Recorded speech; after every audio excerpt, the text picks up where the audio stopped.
ஒரு தேவ பிள்ளை பாவம் செய்யறானாலே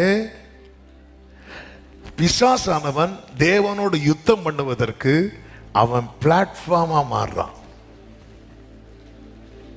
ஆமென். பாவம் செய்ய இந்த அமலேக்கியனை யூஸ் பண்றான், பெலிஸ்தியனை யூஸ் பண்றான், எகிப்தியனை யூஸ் பண்றான். அதனாலதான் வேதம் சொல்லுகிறது, நிற்கிறேன் என்று நினைக்கிறவன் விழாதபடிக்கு எச்சரிக்கையா இருக்க கடவன். நம்ம லைஃப் டைம்ல நம்ம எதை மட்டும் மாறிடக்கூடாது அப்படின்னா, சாத்தான் தேவனுக்கு விரோதமா செயல்படுவதற்கான பிளாட்ஃபார்மா நம்ம மாறிடவே கூடாது, மாறிடவே கூடாது. இன்னைக்கு ஒரு தீமையான காரியத்துக்கு நம்ம எஸ் சொல்றோம் அப்படின்னாலே சாத்தான் தேவனோடு யுத்தம் பண்ணுகிற. அதுதான் வேதம் அழகாய் சொல்லுகிறது, ஆவி மாம்சத்துக்கு விரோதமாகவும் மாம்சம் ஆவிக்கு விரோதமாக என்ன செய்கிறது?